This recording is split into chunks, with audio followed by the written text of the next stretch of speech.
turma do 7º ano, como é que vocês estão? Tudo bem? Eu sou o professor Edson Júnior, nossa aula hoje de literatura. Bem, na nossa última aula nós vimos alguns projetos e presepadas, né? Do nosso livro do Projetos Presepados, Curumim na Amazônia.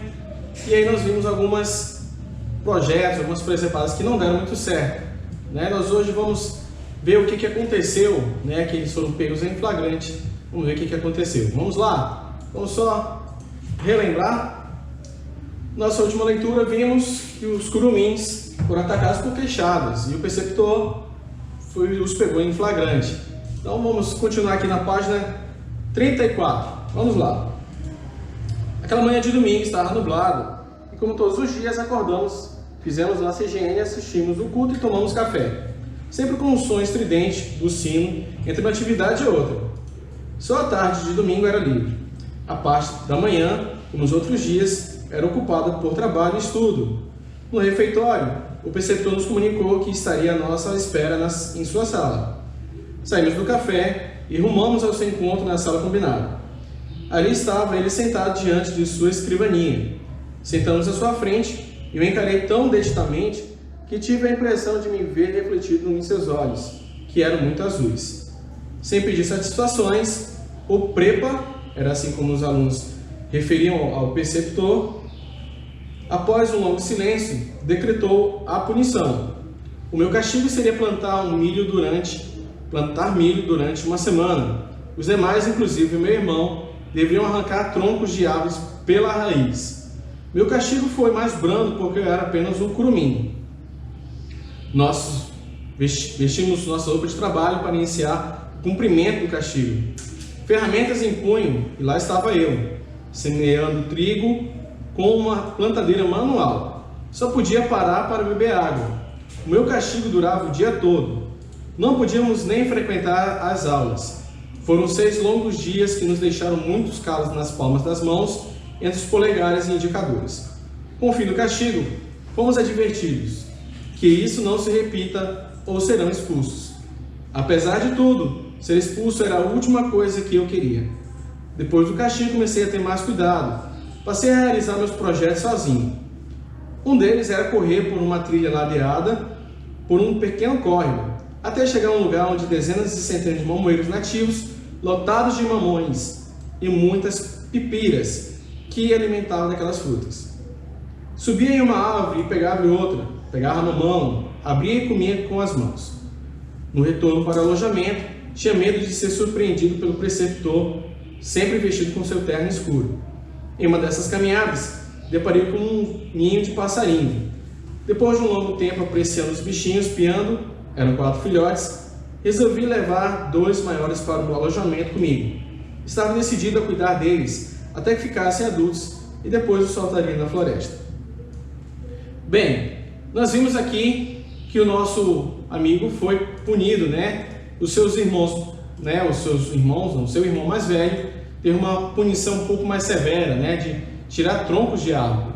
E isso, com certeza, para uma criança, um adolescente, isso é bem mais complicado, bem mais complexo.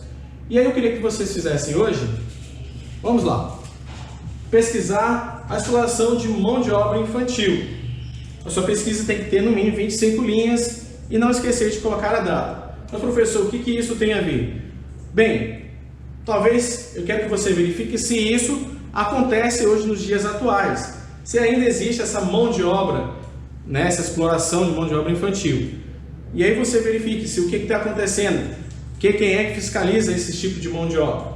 E aí você assista depois os vídeos nos links dos ataques de queixadas, né? É bem interessante, tá ok? Não esqueça de colocar a data para que você não se perca depois que nós formos corrigir. Tá certo, 7º ano? Até a próxima. Um abraço virtual.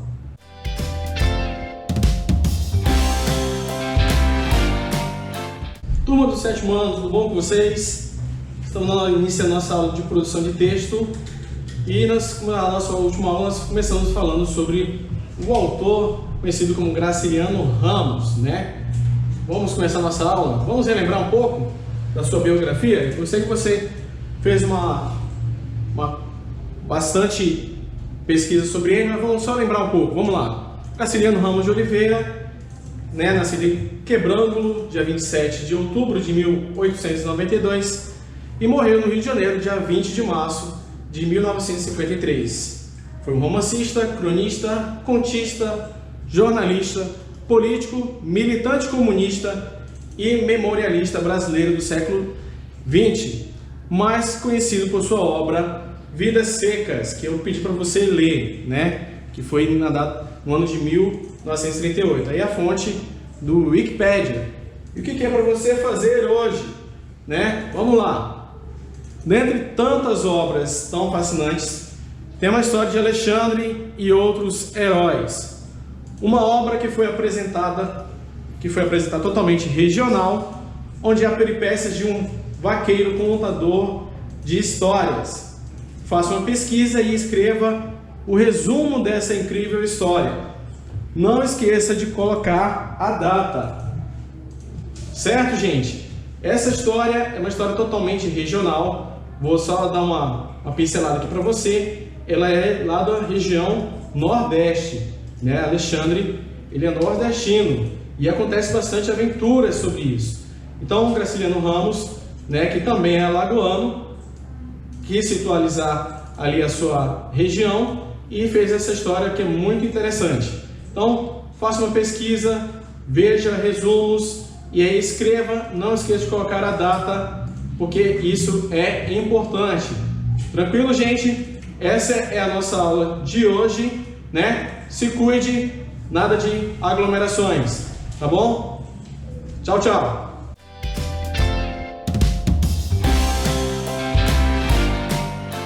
Olá, alunos do 7º ano, mais uma vez estou aqui para dar continuidade às nossas correções. Eu peço que vocês coloquem no livro de vocês em cima a data de hoje, dia 5/5, nas páginas 61 e 62 do livro didático. E a gente vai continuar a nossa correção, tá? Vamos lá. Essa primeira, leia o texto e faça o que se pede. Tem um texto no livro de vocês, né? O título dele tem pulga na água, então vocês leram já esse texto e a gente vai para a pergunta, tá? Vamos lá. A. Qual o habitat das pulgas d'água? Resposta. Os possíveis habitats desse animal são os lagos, rios e as pequenas poças. Essa aqui é a resposta do habitat. B. Qual a relação ecológica estabelecida entre as pulgas d'água e os peixes? Resposta. Uma relação desarmônica de predatismo, em que as pulgas são as presas e os peixes os predadores. Né? Nesse textinho lá fala, né, que o peixe acaba se alimentando, tem até uma certa dificuldade de pegar, são seres muito pequenos, né, as pulgas, mas os peixinhos acabam comendo. Então, quando se trata disso, uma espécie se beneficia e a outra não, a outra acaba morrendo. No caso de uma alimentar a outra, é predação, né? Foi o predatismo e é uma relação desarmônica. Infelizmente, a pulguinha ali teve que morrer para isso, né? Uma relação desarmônica. Monte duas cadeias alimentares que incluam o ser humano. Então, isso aí vocês são livres para fazer de vocês. Eu fiz aqui a minha bem rápida. Fiz duas cadeias aqui e a opção coloquei que tinha que incluir o ser humano, né? Então, eu coloquei ali o alface e o humano. A gente não come ali o alface, já tem uma cadeia aqui. Eu poderia ter colocado uma onça comendo aqui o ser humano, né? Se ele estivesse na floresta, né? Se ele fosse caçar, predar. Mas não. Temos aqui a grama, que é um ser vivo vegetal, o boi comeu a grama, e o ser humano foi e comeu o boi. Isso também é outro tipo de cadeia alimentar. Isso aqui é cadeia, isso aqui é cadeia. Quando isso tudo está junto, misturado, ele vira uma teia alimentar. Lembrem disso. Página 61 de novo. 3. Pensando na estrutura das cadeias alimentares, se todos os organismos fotossintetizantes, que são as plantas e as algas, de nosso planeta deixassem de existir, quais seriam as consequências para todos os demais organismos? Resposta.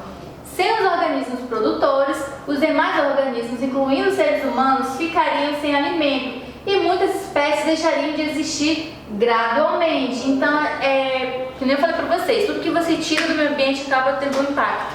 Então, Se as plantas deixam de existir, os animais que se alimentam dela, que são os herbívoros, vão deixar de existir também, porque ele vai ser predado e uma hora aquela população vai acabar. E aí, gradualmente, as espécies vão morrer, porque se ela é a base do alimento e tudo isso, né, não ia dar certo. Até os seres humanos poderiam entrar em extinção. Sem as plantas é muito difícil de manter seres vivos ali, porque nós dependemos desse alimento para que toda essa cadeia alimentar, toda essa teia alimentar consiga se manter. Sem falar que as algas e as plantas que são as responsáveis pela fotossíntese, né? O oxigênio também, né? Como é que a gente conseguiria respirar também? Tem isso. Aqui, página 62, número 4.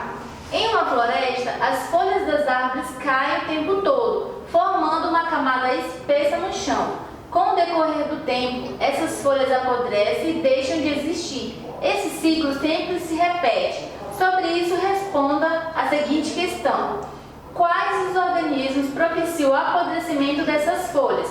Podemos dizer que elas são importantes para o desenvolvimento das árvores da floresta?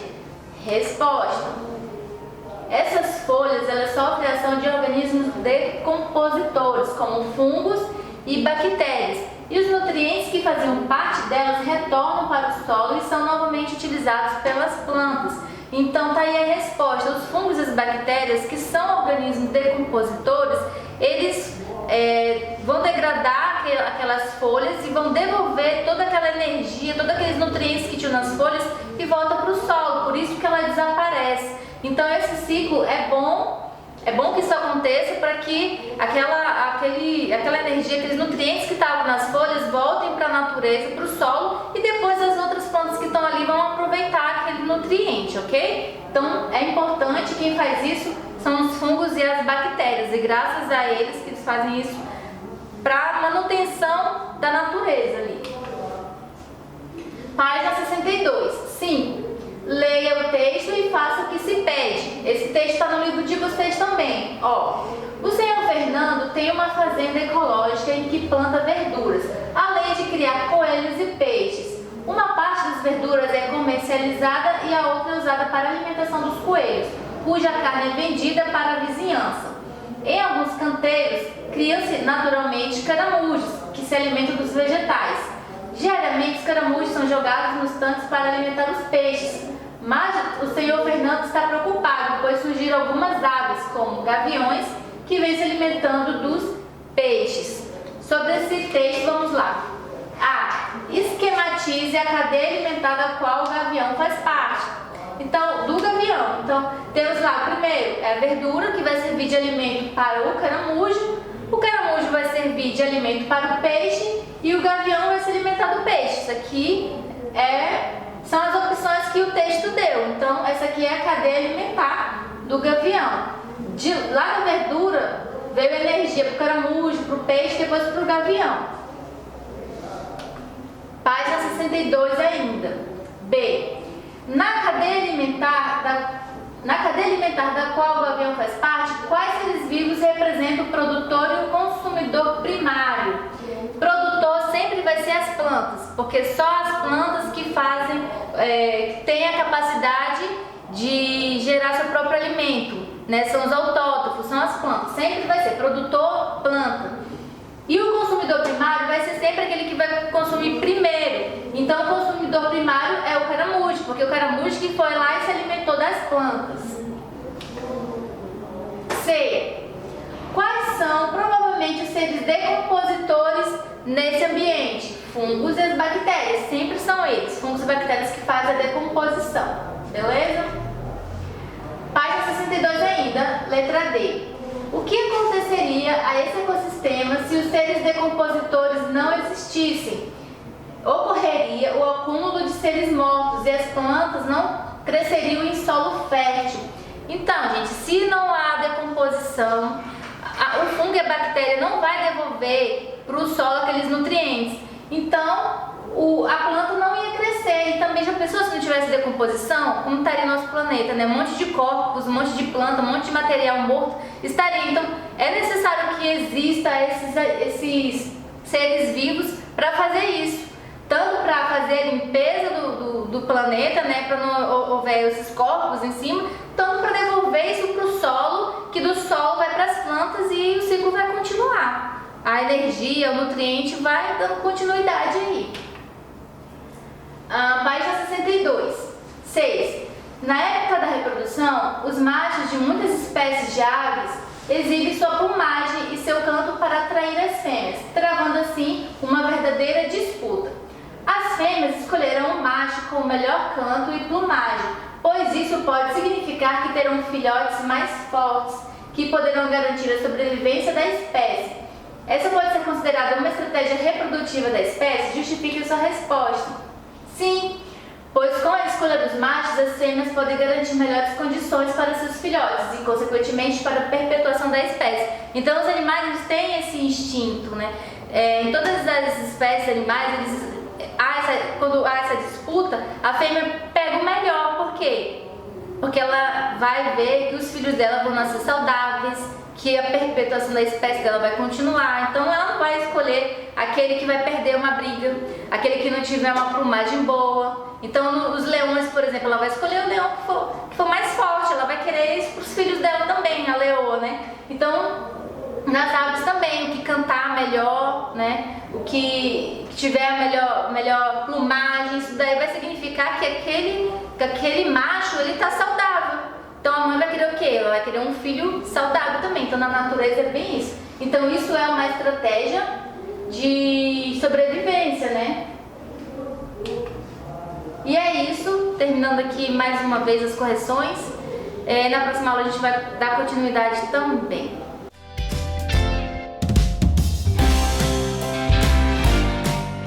E aí galerinha, beleza? Quem fala aqui é o professor Thiago de Educação Física.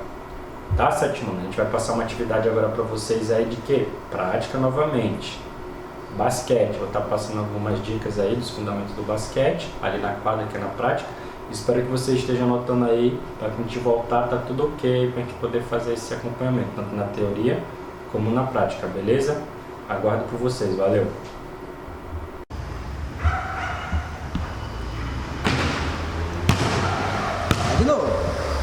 Vai de novo, aí depois só corta.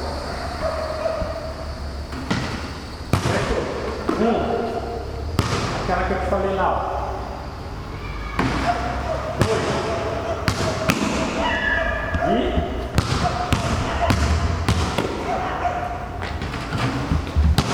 terceiro.